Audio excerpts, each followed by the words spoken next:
¿Qué tal? Buenos días, buenas tardes, a ustedes y a la audiencia. Bien, vos sabés que acá estábamos, estoy acompañado justamente de Rubén y estábamos hace instantes emitiendo el comunicado que había arrojado justamente Aten al respecto. ¿Qué podés decirnos de esta comunicación que acaban de emitir?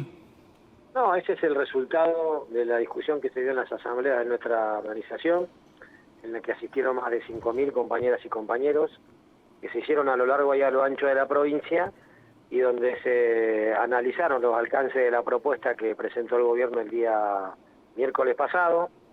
Una propuesta que, si bien nosotros salimos a impulsar su aceptación, porque entendemos el contexto político general, porque entendemos que estamos atravesando un momento histórico en Argentina pocas veces visto, y que las organizaciones sindicales están en una puja importantísima por cuidar derechos.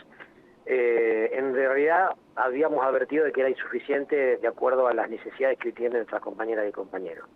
Así que en ese marco yo escuchaba un poco la intervención de Rubén sobre el tema de la cuestión interna de nuestro sindicato, y yo la relativizaría, ¿no? Porque es cierto que hay una posición en Aten que difícilmente acepte cualquier propuesta, porque ha sido así a lo largo de la historia de Aten.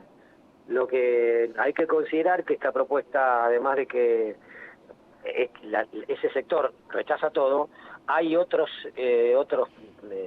ya no son grupos de compañeros ni que estén identificados con ninguna posición interna, sino que están observando que esa propuesta debería tener otros elementos para poder ser considerada como para aceptarla en un contexto tan complejo, ¿no? Imagínate que nosotros estamos tratando de que la pérdida no sea tan grande, porque hay pérdida. El salario nosotros tenemos en la propuesta que hace el gobierno en el mes incompleto, que es el mes de enero, que está fuera de la propuesta, que se compensa de alguna medida con algún porcentaje que hemos recuperado en este proceso de negociación para compensar eso que se pierde, pero todavía sigue siendo suficiente en función de cuál es el piso salarial en el que quedamos muchas y muchos Ma- compañeros docentes en la provincia. Entonces Sí, digo, te termino, sí, sí. lo que hemos resuelto es rechazar la propuesta, reclamarle al gobierno continuar con la negociación, y bueno, las medidas de fuerza para la semana que viene, ¿no? Que fueron las que más se votaron en las asambleas. Por supuesto. Antes de darle el pie a Rubén para que desarrolle con vos, quería consultarte qué capítulo nos hemos perdido, ¿no? Porque lo último que habíamos mencionado fue la palabra del ministro Jorge Tovares, el cual veía con muy buenos ojos una posible nueva conversación referida con ustedes. No, en realidad digamos, el Ejecutivo en la mesa hace su trabajo, ¿no? Y hace una propuesta, y deben poner expectativa en función de esa propuesta que ellos presentan. Nosotros hicimos una observación de la propuesta, entendíamos, como te decía recién, que era una propuesta que podía responder a parte de nuestro pliego, insisto, en un contexto muy complejo, pero advertíamos de alguna manera que esa propuesta podía tener observaciones. Por ejemplo, tiene una cláusula que nosotros le pedimos al gobierno que la quite de la propuesta, y sin embargo la sostuvo, esa cláusula que pone de alguna manera como condicional a cumplir el acuerdo, que se mantengan o que no se disparen las variables macroeconómicas de manera significativa, que quién determinaría eso, ¿no? Entonces, eso por un lado. Por otro lado, el tema de la insuficiencia en términos de mejora del salario bolsillo es lo que da el resultado del rechazo. No, Bien. no se han perdido nada de la historia, sino que, y aparte digo, Aten es un sindicato democrático, ¿no? Y mocionamos posiciones, los compañeros votan después de un debate, y esa es la resultante, ¿no? Bien. Rubén, te escucha Marcelo Guagliardo. Sí, Marcelo, se entiende perfectamente lo que decís y no hay nada para objetar ni criticar. Simplemente el análisis político no puede faltar acá, y lo que vemos es que esta pelea constante que se mantiene a lo largo del tiempo y que ha tenido distintas expresiones en las últimas décadas es bastante evidente, y de hecho se ha expresado más allá del voto de los afiliados y de los concurrentes a las asambleas. Hay dos posiciones políticas bastante claras, y una estaba, digamos, tendiente a favorecer la aceptación y la otra el rechazo, que es lo que evidentemente se ha verificado con un ganador circunstancial. Ahora, esto, en mi percepción, digamos, esta confrontación, que no quiere decir que sea mala ni perjudicial para nadie, esta confrontación política que hay de distintas posiciones, creo que lo que veo yo es que se va a mantener, más allá de que se respeta la decisión de la mayoría, por supuesto, la tensión y la puja política, supongo que, y creo firmemente, según el análisis que hago, que va a continuar y que las diferencias se van a mantener y hay que ver cómo va a salir esto, ¿no? Claro.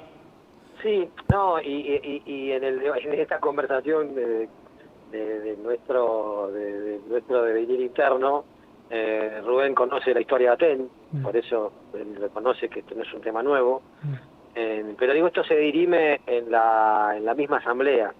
No vamos a resolver las diferencias, ¿no? Porque eso, como bien saben ustedes, son históricas y hay, como en todas las organizaciones sindicales, quizás más visibles en Aten por nuestras particularidades, pero se resuelven en las asambleas los conflictos como este. La diferencia seguramente no se va a resolver, se dirimirá en un proceso electoral que va a ser dentro de casi 2 años, y ahí los afiliados de Aten van a decidir, ¿no?, quién es conducción en Aten por los próximos 4 años a partir del 2025, pero esta coyuntura se va a resolver en la medida que nosotros podamos ir logrando mejoras que sean las que los compañeros y las compañeras que no pertenecen a ninguna de las líneas internas Aten y que son, la verdad, mayoritariamente los que asisten a las asambleas, vayan encontrando esas respuestas que necesiten, ¿no? Y esa es un poco la tarea que nos toca a nosotros, ¿no?, de ir tratando de tironear para tener una propuesta que sabemos, en un contexto complejo como el que atravesamos, le pueda dar alguna certeza y alguna mejora a la situación de nuestras compañeras y compañeros. Marcelo, respecto al comunicado que emitíamos recién al aire, por supuesto, destacábamos, ¿no?, los días, cómo se iban a llevar a cabo respecto a la determinación que habían pensado tomar. El día jueves, como mencionábamos recién, sería la asamblea para saber con qué medidas continuarían. ¿Qué avisorás respecto a este día? Si bien estamos haciendo futurismo, ¿no?, pero las medidas van a seguir endureciéndose. ¿Hasta cuándo va a continuar esta situación? La verdad que espero que podamos llegar a esa instancia, o en todo caso con anterioridad, a tener una nueva instancia de negociación con el gobierno, ¿no? En principio nuestro objetivo es, y por eso es un punto destacado del comunicado, de reclamar, mantener la mesa abierta y seguir discutiendo. Me parece que el gobierno debería mantener esa instancia y que nosotros pudiéramos seguir en ese camino para tener otra propuesta que, como fue puesta a consideración esta, será puesta a consideración de las asambleas, y si llegamos al jueves, pero si la propuesta está antes, las asambleas se van a hacer antes. Esa es, digamos, lo que nosotros tenemos como expectativa a partir de este plenario. Me parece que el gobierno también tiene que hacer una lectura que, aparte, no es un problema de las conducciones, ¿no?, porque con tanta gente participando de una votación, tan territorial la votación, porque si bien hubieron 1.800 compañeros en la Asamblea Capital, hubieron casi 4.000 en el resto de la provincia. Entonces, este es un tema que ni siquiera tiene una centralidad en algún lugar determinado de nuestro territorio, sino que está con mucha representación. Entonces, me parece que se lo debería leer a los fines de poder aportar a mejorar la propuesta y que podamos hacer una asamblea con otra propuesta y nos permita discutir nuevamente una resolución de este conflicto, ¿no? Bien, queda muy claro. Marcelo, he hecho la pregunta en otras oportunidades, no recuerdo puntualmente si te la he hecho a vos, pero bien lo decías en el desarrollo del comienzo de la nota. ¿Hay alguna posibilidad de que este tipo de discusión, este tipo de planteo deje de ser cíclico en algún momento y se comience a revisar y se comiencen a generar las mesas de diálogo con más antelación? Y esa es nuestra aspiración, siempre fue. Yo no sé si creo que te lo conté a vos, que me hiciste una pregunta de este mismo sentido cuando comenzamos antes de que comience el conflicto, y te contaba que creo que fue en el 2010, si no me falla la memoria, cerramos un acuerdo salarial en diciembre, y bueno, se pudieron empezar las clases sin ningún tipo de inconveniente. Después hubieron años en los que la convocatoria de la mesa fue en la mitad de enero, y fuimos discutiendo, yendo, viniendo, hasta que bueno, finalmente la asamblea de Aten, creo que fue el 13-14 de febrero, aprobó la propuesta que surgió de esa mesa y pudimos iniciar. Entonces, tenemos experiencias de iniciar estas discusiones con la suficiente anticipación y que hemos podido arribar a buenos resultados. Esta negociación, quizás en un contexto complicado, porque este enero no ha sido un enero sencillo, nos hizo que tuviésemos la primera propuesta recién una semana antes de iniciar el ciclo lectivo, creo que fue el martes. Entonces, la verdad no ha jugado a favor el tiempo y claramente sería muy bueno tener estos temas resueltos con muchísima más anterioridad. Bien, Marcelo, te queremos agradecer por estos minutos para conversar con el noticiero y por supuesto con nuestro colega Rubén Boschi.